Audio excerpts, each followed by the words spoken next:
Good morning दोस्तों, कैसे हैं आप। आशा करता हूँ आप सभी बहुत अच्छे होंगे। तो आज हम पढ़ेंगे बायोलॉजी का बहुत ही महत्वपूर्ण टॉपिक कोशिका।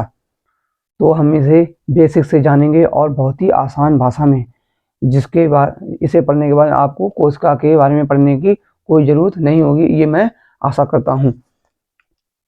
तो कोशिका कोशिका इसका अंग्रेजी अनुवाद होता है सेल, और कोशिका शब्द की उत्पत्ति लैटिन भाषा के सेलुला शब्द से हुई है, जिसका शाब्दिक अर्थ होता है एक छोटा कमरा या छोटी छोटी कोठरियां। और जो कोशिकाएं होती हैं इनमें क्या होता है, स्वतः जनन की क्षमता पाई जाती है। कोशिकाएं होती हैं इनमें क्या होता है, स्वतः जनन की क्षमता पाई जाती है। कोशिकाएं क्या स्वतः जनन कर लेती हैं और उससे क्या नई कोशिकाओं का निर्माण कर लेती हैं। और क्या होता है, पृथ्वी पर जितने भी जीव जंतु पेड़ पौधे पाए जाते हैं उनका शरीर क्या होता है, उनके शरीर का निर्माण होता है कोशिकाएं ही करती हैं, कोशिकाओं से ही होता है, कोशिकाओं से ही होता है।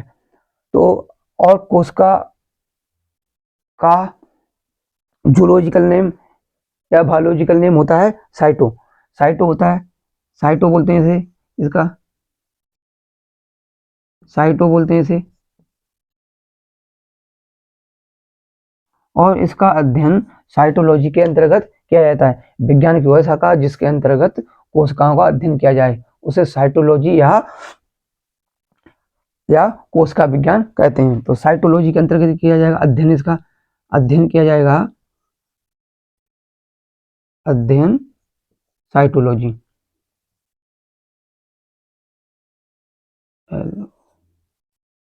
इसका अध्ययन साइटोलॉजी के अंतर्गत किया जाएगा। तो कोशिका की खोज के बारे में जानेंगे।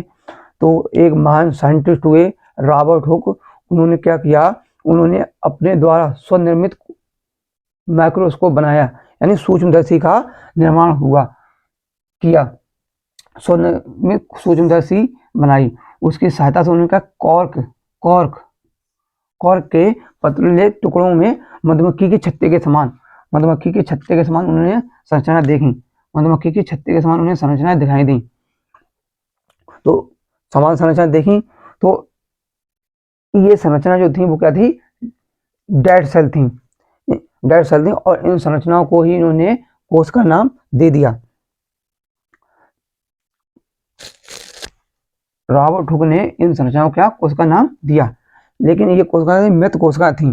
तो मृत कोशिका थी तो रॉबर्ट हुक को इतना पता चल ही चुका था और उन्होंने बता दिया था कि जो भी पृथ्वी पर जितने जीव होते हैं उन्हें उनके शरीर, यानी उनके शरीर में जो कोशिकाएं होती हैं वो क्रियात्मक और कार्यात्मक इकाई होती हैं। तो इसी के आधार पर उन्हें कोशिका विज्ञान का जनक कहा जाने लगा। तो अब हम इसके कोशिकाओं से जुड़े कुछ महत्वपूर्ण तथ्य आगे देखेंगे। अब हम देखेंगे जीवित कोशिका के बारे में।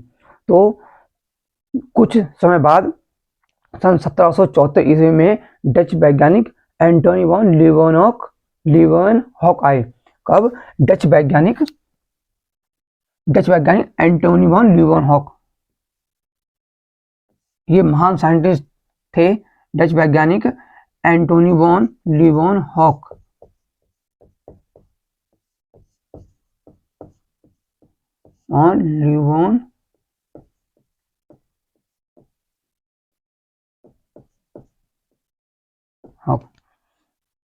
कब? 1674 ईस्वी में, सन 1674 ईस्वी में इन्होंने क्या किया, उन्नत किस्म की उन्नत किस्म की जो सूक्ष्मदर्शी थी उसकी सहायता से तालाब के जल में इन्होंने क्या, जीवित कोशिकाओं का अध्ययन किया या जीवित कोशिकाओं की खोज की। तालाब के जल में 1674 में तालाब के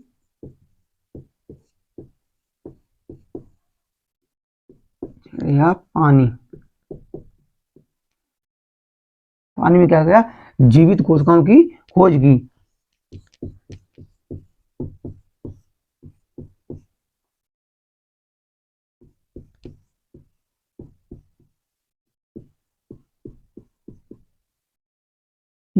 खोज कर दी थी।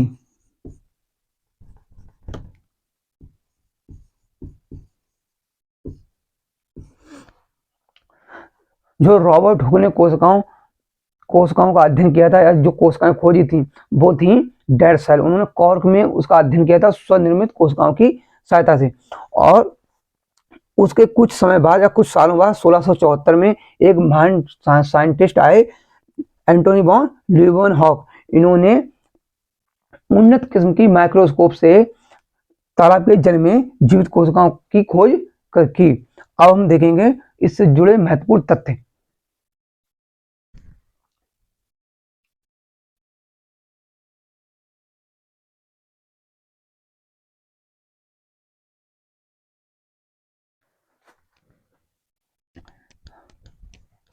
वैसे तो अब हम देखेंगे कोशिकाओं के बारे में जुड़े कुछ महत्वपूर्ण तथ्य। तो हम देखेंगे ओवरऑल सबसे बड़ी, सबसे छोटी और मानव शरीर में सबसे बड़ी और सबसे छोटी। तो ओवरऑल सबसे बड़ी कोशिका होती है, वो होती है शुतुरमुर्ग का अंडा। ओवरऑल सबसे बड़ी हो जाएगी, सबसे बड़ी कोशिका सबसे बड़ी होता है शुतुरमुर्ग का अंडा। ओवरऑल सबसे बड़ी शुतुरमुर्ग का अंडा, जिसका वेट लगभग 1400 ग्राम के आसपास होता है। जो शुतुरमुर्ग का अंडा होता है, ये पृथ्वी पर मौजूद अभी तक की सबसे बड़ी कोशिका मानी जाती है, जिसका वेट लगभग 1400 ग्राम के आसपास होता है। 1400 ग्राम के आसपास होता है। और सबसे छोटी देखी जाए तो सबसे छोटी जो होती है, सबसे छोटी हम देखें तो सबसे छोटी होती है माइकोप्लाज्मा। सबसे छोटी कोशिका होती है माइकोप्लाज्मा की।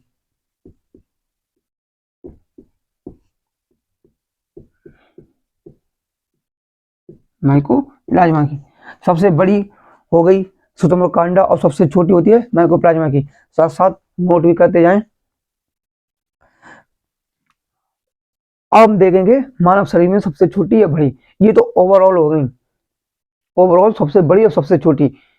अगर कोई पूछे आपसे सबसे बड़ी कोशिका, तो आप बताएंगे शुतुरमुर्ग का अंडा, सबसे छोटी माइकोप्लाज्मा। अगर हमारे शरीर में पूछे, मानव शरीर में पूछे सबसे बड़ी सबसे छोटी, तो वो अलग हो जाएंगे। ये ओवरऑल पूरी पृथ्वी पर पाई जाती हैं।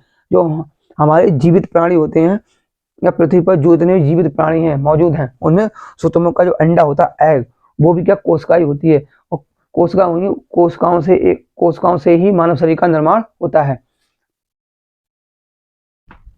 तो हम देखेंगे अब, देखी जाए मानव शरीर में सबसे छोटी कोशिका देखी जाए, या सबसे छोटी कोशिका देखी जाए, तो मानव शरीर में सबसे छोटी या सबसे बड़ी, तो हम देखेंगे मानव शरीर में सबसे छोटी देखेंगे। मानव में सबसे छोटी, देखेंगे, सबसे छोटी देखेंगे, तो वो होता है मेल का स्पर्म।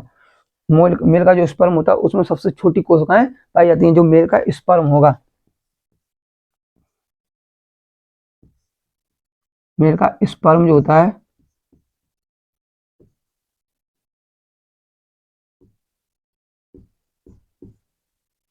ये क्या होता है, सबसे छोटी कोशिकाएं होती हैं मेल का स्पर्म। और सबसे बड़ी होगा वो होगा फीमेल।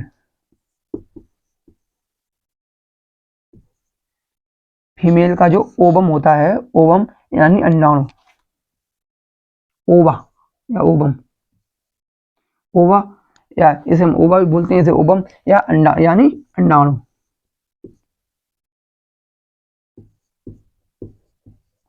ये कहता सबसे बड़ी होती है, सबसे बड़ी मानव शरीर में। सबसे छोटी हो जाएंगी मेल का स्पर्म, और सबसे बड़ी हो जाएंगी फीमेल का ओवम यानी अंडाणु। तो इसे आप नोट कर सकते हैं। तो मैं साइड में हट जा रहा हूँ, आप इसे नोट कर लें, इसका स्क्रीनशॉट ले लें। ये तो होगी सबसे छोटी और ये होगी सबसे बड़ी। ओवरऑल सबसे बड़ी कौन सी? ओवरऑल सबसे बड़ी हो जाएगी शुतुरमुर्ग का अंडा, और सबसे छोटी माइकोप्लाज्मा। और मानव शरीर में सबसे छोटी हो जाएगी स्पर्म मेल का, और सबसे बड़ी होगी वो होगा फीमेल का ओवम यानी अंडाणु या ओवा इसे बोलते हैं। ये बात होगी इतनी। अब हम देखेंगे सबसे लंबी, ये तो सबसे बड़ी होगी, सबसे लंबी, जैसे कि मान लो लाल किला है, वो बहुत बड़ा है, बहुत विशाल है, बहुत बीच में फैला हुआ है। और बुर्ज खलीफा जो है वो क्या होता है, दुनिया की हाईएस्ट या सबसे ऊंची इमारत है। तो ये तो हम बड़ी बड़ी देख चुके, बड़ी और छोटी देखी, अब हम देखेंगे सबसे लंबी और सबसे छोटी। तो सबसे लंबी जो होती है, सबसे लंबी होती है, सबसे लंबी होगा न्यूरॉन सेल्स। सबसे लंबी जो कोशिका होगी वो होगा न्यूरॉन सेल, न्यूरॉन कोशिका होगी सबसे लंबी।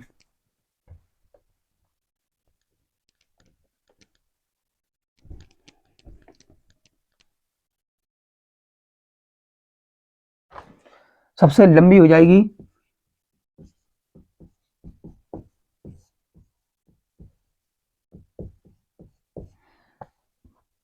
सबसे लंबी कोशिका जो होगी वो न्यूरॉन सेल होगी। न्यूरॉन जो हमारे दिमाग में कोशिकाएं पाई जाती, मस्तिष्क में कोशिकाएं पाई जाती हैं, ये क्या होता है, सबसे लंबी कोशिकाएं होती हैं, सबसे लंबी कोशिकाएं होती हैं न्यूरॉन। और सबसे कम विभाजन जो होता है, सबसे कम विभाजन भी इन्हीं कोशिकाओं का होता है। सबसे लंबी भी हो जाएगी ये न्यूरॉन, और सबसे कम विभाजन भी इसका ही होता है। सबसे कम विभाजन भी न्यूरॉन का ही, न्यूरॉन कोशिकाओं का ही होता है, न्यूरॉन सेल्स का ही होते हैं। न्यूरॉन कोश यहाँ पे लिख देता हूँ, कोशिकाएं सबसे लंबी भी यही होती है, और सबसे कम विभाजन भी इसी का होता है, इन्हीं कोशिकाओं का होता है। क्योंकि ये जो कोशिकाएं होती हैं हमारे मस्तिष्क यानी हमारे दिमाग में पाई जाती हैं। दिमाग जो होता है ये क्या होता है, बहुत ही कोमल अंग होता है। और क्या होता है, ब्रह्मांड की, है तो कोमल लेकिन का पूरे शरीर का क्या है, पूरे शरीर को ऑपरेट कौन करता है, हमारा मस्तिष्क ही करता है। और ये क्या है, ब्रह्मांड की अब तक की सबसे कठोर, सॉरी सॉरी, ये ब्रह्मांड की सबसे कठिन संरचना किसी को माना है तो वो क्या है, हमारा दिमाग ही है। तो सबसे सबसे लंबी भी हो जाएगी, और सबसे कम विभाजन भी इसी का होगा। सबसे कम विभाजन किसका होगा, इसी का होगा। सबसे कम विभाजन इन्हीं में पाया, सबसे कम विभाजन।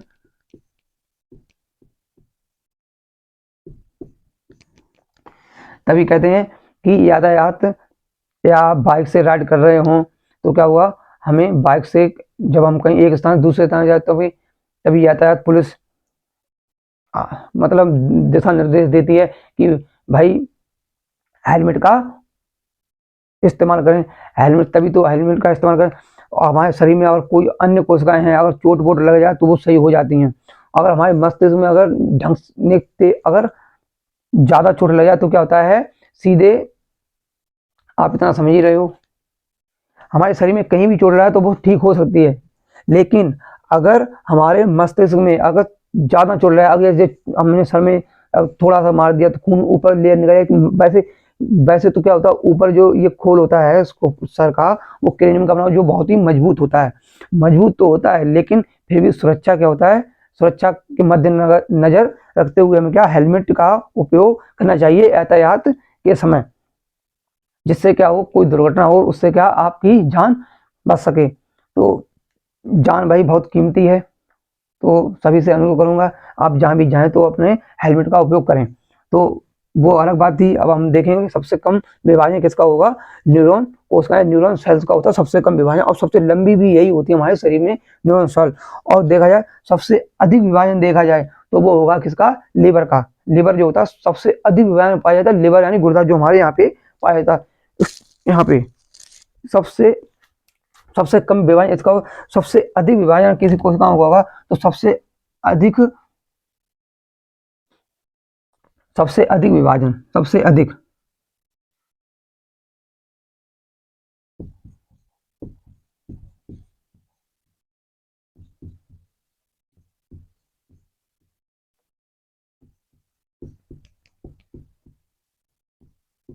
सबसे अधिक विभाजन जो होगा वो किसका होगा, लिवर का। लिवर यानी गुर्दा होता है।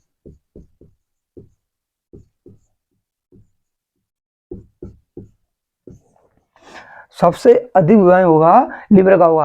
अगर हमारा लिवर जो है अगर उसमें चोट लग जाए, या और कट फट जाए तो क्या होगा, वो जल्दी ही स्वयं ही क्या होगा, उस क्षति को पूर्ति कर लेगा। लेकिन ये न्यूरॉन सेल्स जो होती हैं, अगर इनमें एक बार चोट लग जाए तो ये दोबारा, अगर ये बार मर जाए या चोट लग जाए तो ये दोबारा निर्मित नहीं होती हैं, दोबारा नई कोशिकाएं नहीं बनाती हैं। और ये जो लिवर होता है हमारा, लिवर जो होता है, लिवर जो होता है, इसका क्या विभाजन होता है, क्या सबसे अधिक सर्वाधिक विभाजन पाया जाता है, किसी में पाया जाता है हमारे शरीर में, तो क्या लिवर में ही पाया जाता है। लेकिन लिवर जो होता है ये हमारे शरीर में बहुत ही महत्वपूर्ण भूमिका निभाता है। लिवर जो होता है ये क्या होता है, हमारा जो ब्लड होता है, ब्लड को छानने का कार्य करता है। लिवर जो होता है वो क्या करता है, ब्लड को छानने, लिवर का ग्लोमेरुलस पाया जाता है, ग्लोमेरुलस। क्या लिवर में क्या होता है, ग्लोमेरुलस,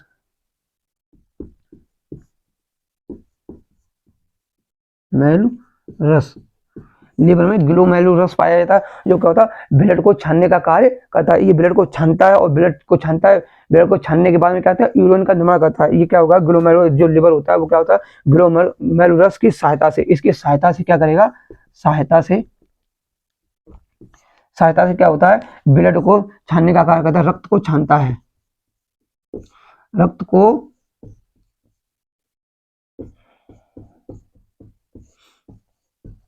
छानता है, रक्त को छानता है, उससे क्या यूरिन का निर्माण होता है। किसका होता है, यूरिन यानी पेशाब का निर्माण होता है, पेशाब बनती है, उससे क्या यूरिन बनती है, पेशाब, पेशाब बनती है, इसी से बनती है। अब हम आगे देखेंगे, तो कोशिका का सिद्धांत जर्मन वैज्ञानिक स्लाइडन एंड स्वान ने दिया था। तब कब दिया था, सन 1839 ईस्वी में, 1839 में जर्मन साइंटिस्ट हुए, जर्मन साइंटिस्ट थे एमजे स्लाइडन, ये वनस्पति विज्ञानी थे एमजे स्लाइडन, एमजे स्लाइडन जो थे, एमजे स्लाइडन,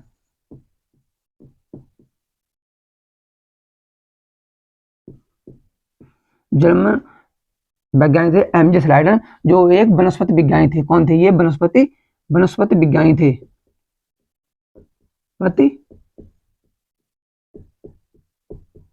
वनस्पति विज्ञानी। और दूसरे थे स्वान, ये जंतु विज्ञानी थे, स्वान, स्लाइडन और स्वान। स्वान जो थे थियोडोर स्वान, इनका पूरा नाम थियोडोर स्वान एवं थियोडोर स्वान एवं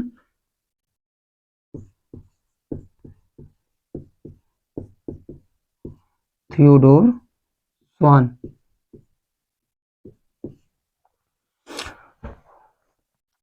कोश का सिद्धांत 1839 ईस्वी में एमजे स्लाइडन, जो एक महान वनस्पति विज्ञानी थे, और थियोडोर स्वान, इन्होंने क्या संयुक्त रूप से कोश का सिद्धांत दिया। इन्होंने बताया कि सभी सजीवों का शरीर जो होता है वो एक या एक से अधिक कोशिकाओं से एक या एक से अधिक कोशिकाओं से बना होता है या निर्मित होता है, एक या एक से अधिक कोशिकाओं का।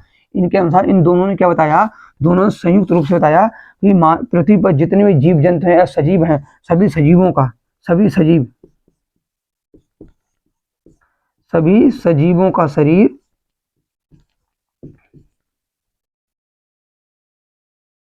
सभी सजीवों है एक या एक से अधिक कोशिकाओं, एक या एक से अधिक कोशिकाओं, एक या अधिक,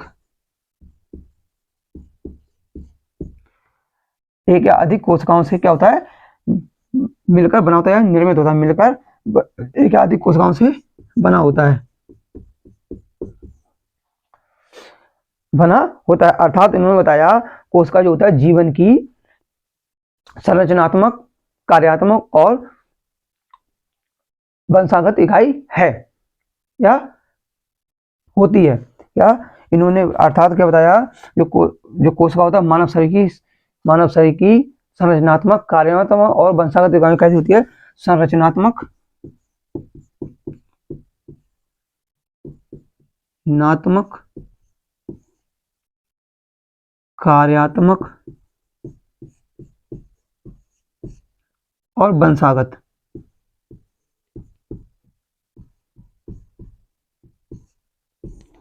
संस्थागत इकाई होती है। अब इसकी बाद में एक महान साइंटिस्ट और वे जर्मन वैज्ञानिक रूडोल्फ विर्चो, उन्होंने सन 1855 में मत प्रस्तुत किया। उन्होंने बताया कि सभी कोशिकाएं जो होती हैं क्या पुनर्निर्मित कोशिकाओं से ही निर्मित होते हैं। रूडोल्फ विर्चो एक महान साइंटिस्ट हुए। ये कब हुआ? 1839। इनके कुछ सालों बाद महान साइंटिस्ट आए 1855 में रूडोल्फ विर्चो। 1855 में रूडोल्फ विर्चो नामक महान साइंटिस्ट रूडोल्फ विर्चो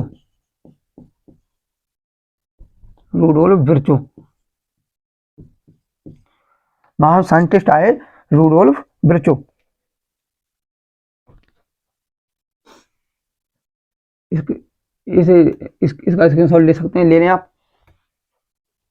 महान साइंटिस्ट आए रूडोल्फ विर्चो, इन्होंने अपना मत प्रस्तुत किया। इन्होंने बताया, रूडोल्फ विर्चो ने बताया सन 1855 में जो सभी कोशिकाएं होती हैं वो क्या पुनर्निर्मित सभी कोशिकाएं क्या होती हैं? सभी कोशिकाएं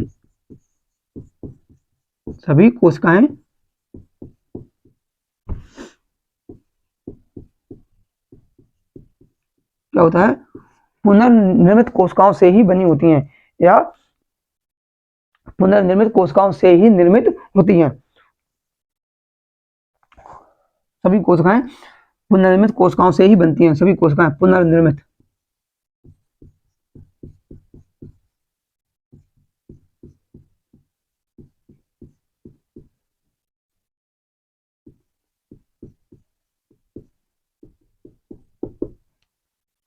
कोशिकाओं से ही निर्मित होती हैं।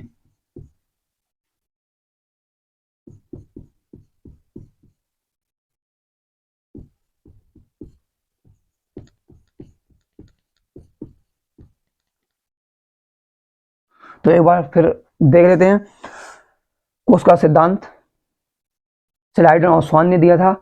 उन्होंने बताया था कि सभी सजीव जो होते हैं वो कोशिकाओं से मिलकर ही बने होते हैं, एक या अधिक कोशिकाओं से मिलकर बने होते हैं। अर्थात कोशिका मानव शरीर की संरचनात्मक, क्रियात्मक और वंशागत इकाई होती है। ये किसने बताया था? ये बताया था ये बताया था हमारे महान साइंटिस्ट हुए थे सन 1839 में, स्लाइडन और स्वान। जिसमें स्लाइडन थे वो वनस्पति विज्ञानी थे और स्वान क्या थे? वो जंतु वैज्ञानिक थे। जो दोनों ने क्या किया? दोनों ने आपस में मिलकर ये सिद्धांत प्रतिपादित किया था। उसके बाद में एक महान साइंटिस्ट हुए 1855 रूडोल्फ विर्चो। उन्होंने बताया था सभी जो कोशिकाएं होती हैं, अपना मत प्रस्तुत किया, अपना नियम दिया, अपना सिद्धांत दिया। उनके सिद्धांत के अनुसार सभी कोशिकाएं जो होती हैं वो क्या होता है? पुनर्निर्मित कोशिकाएं होती हैं और पुनर्निर्मित कोशिकाओं से ही नई कोशिकाएं बनती हैं और पुनर्निर्मित कोशिकाओं से ही निर्मित होती हैं सभी कोशिकाएं। अब हम इससे आगे अगले पार्ट में जानेंगे। अगर वीडियो आपको पसंद आई हो तो वीडियो को लाइक, शेयर और सब्सक्राइब करें। धन्यवाद।